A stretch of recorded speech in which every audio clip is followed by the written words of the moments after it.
Anybody, was anybody here at the Columbus Gala? Anybody here at the Columbus Gala? I cannot do what Joe did for me. All right, I just want to start with that early on. You know, it is not possible. But what I can say is that, you know, there is no better honoree of the Joe DiMaggio Award on his 100th birthday than Joe Plumeri.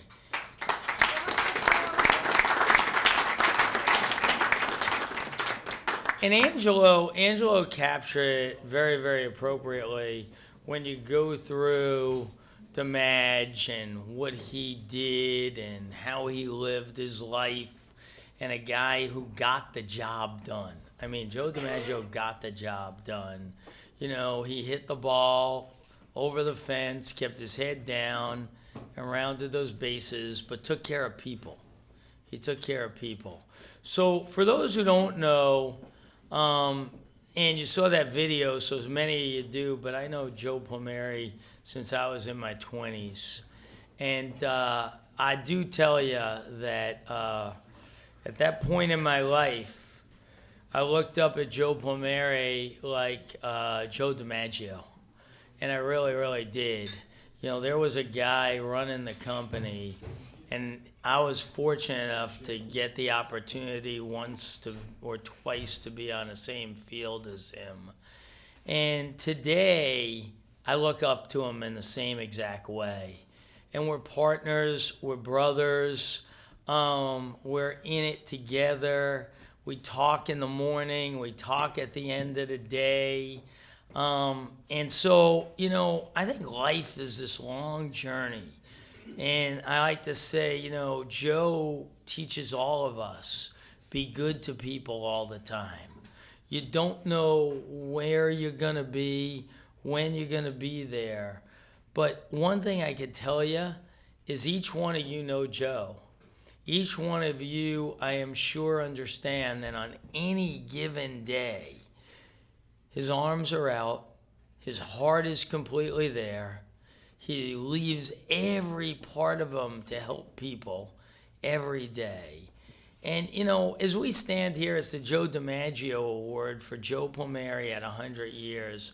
But I know for those of us that have worked with him for years, those of us that have worked, as some here who have worked with him for months, those in this CCF who know how important it is to him, know that, you know, the man is a legend. He's a legend to every one of us. And, you know, for me, you know, when Angelo said to come do this, I thought, like, well, there's got to be a better person to do this. And I'm sure many of you are, but I feel honored and blessed. It's my honor, you know, for us to be able to give this amazing, you know. This is a hell of a bat, Joe. This is a hell of a bat. I mean, this is Joe Plumeri, my man. This is it. Get up here. Wow. It's heavy. Be careful.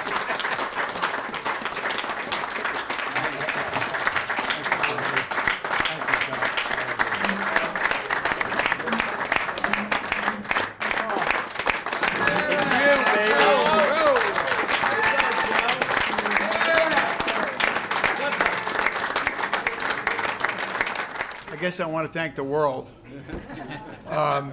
You know what, Frankie, so the whole thing is like next month I'll introduce you for something. And then in January we'll find something to you introduce me. And this will go on. And that's a good thing. I mean, how many times did I introduce you this year? So every time Frankie gets an award, he comes in my office, he says, I'm going to get the thing of the thing.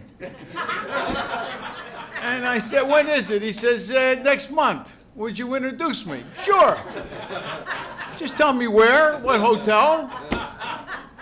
So I do the thing. I got it memorized. Thank you. You have, I got to start with Frank. I talk to Frank more than I talk to her. Thank you, Frank, and thank you for bringing all of First Data. There's 24,000 people at First Data, and most of them are in this room. Thank you. I want to thank everybody from First Data. I want to thank the Columbus Foundation. Werner, you're a famous guy. You should be getting this award. I mean, what would you do today? Say, let's go to the digital tape? Huh? I mean, you are, I'm serious. I'm honored that you're here. Famous guy. I mean it. I've never been as entertained to hear the sports when you were doing sports, and since then, that's how entertaining and informative you were, and you kind of set a path for the rest of the people in sports and television. I want to congratulate you. I really mean it. I couldn't wait for the news to be over so we could get to Werner Wolf. I want to thank the Columbus Citizens Foundation. This is a special home. Really is.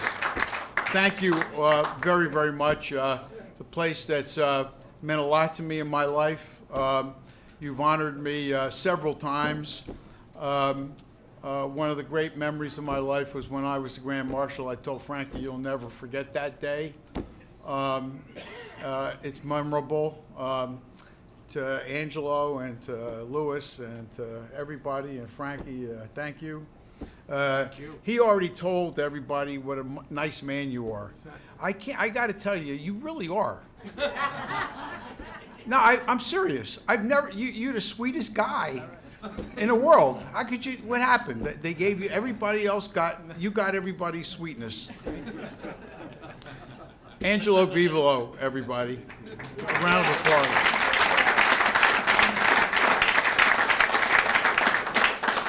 Thank you very much. I know how much Joe D meant to you, and for me to get this award. So this was the year when you looked for Joe and an Italian, and I came up, right? You all don't know how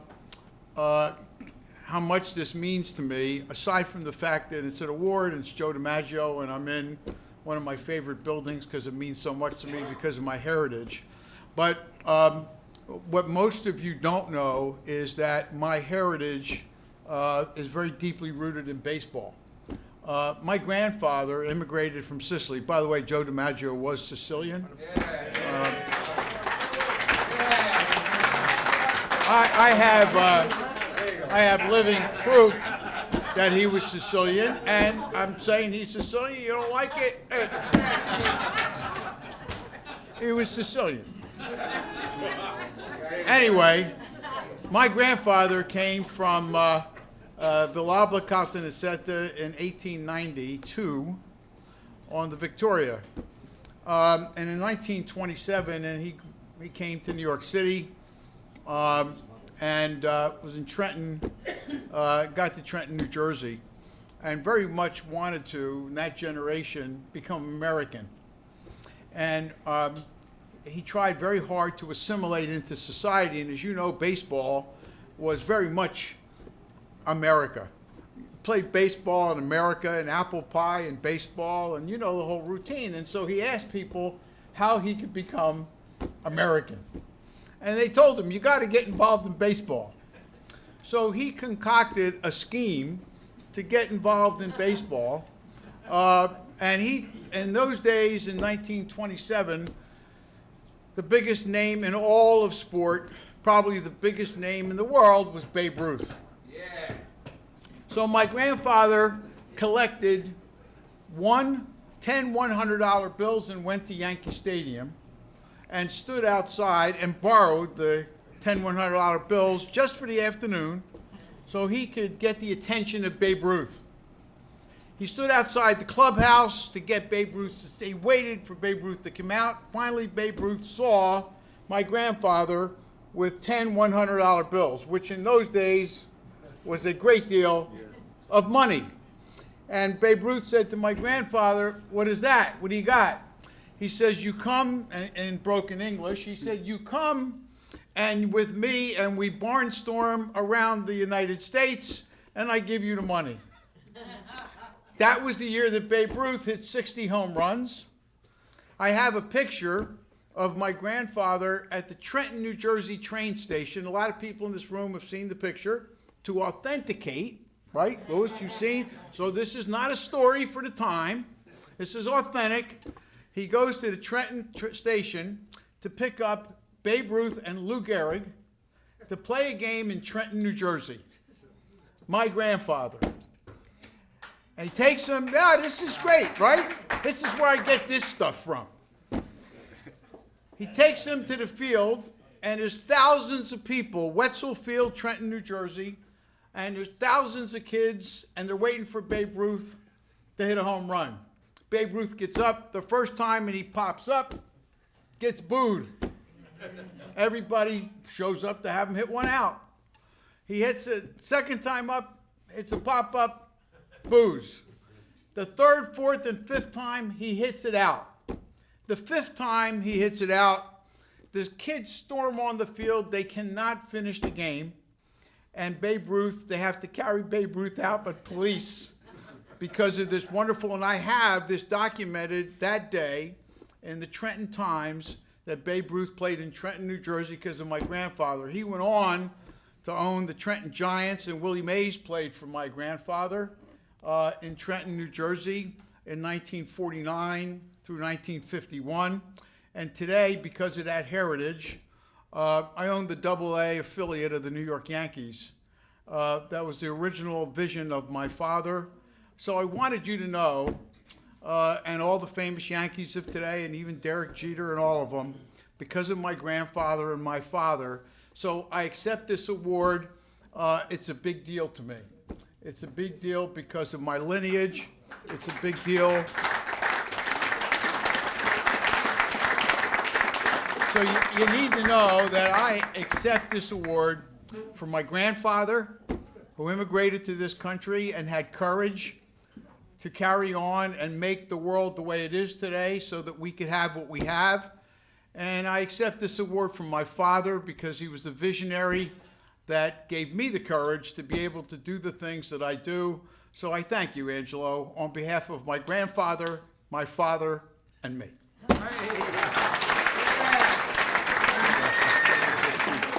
I love you.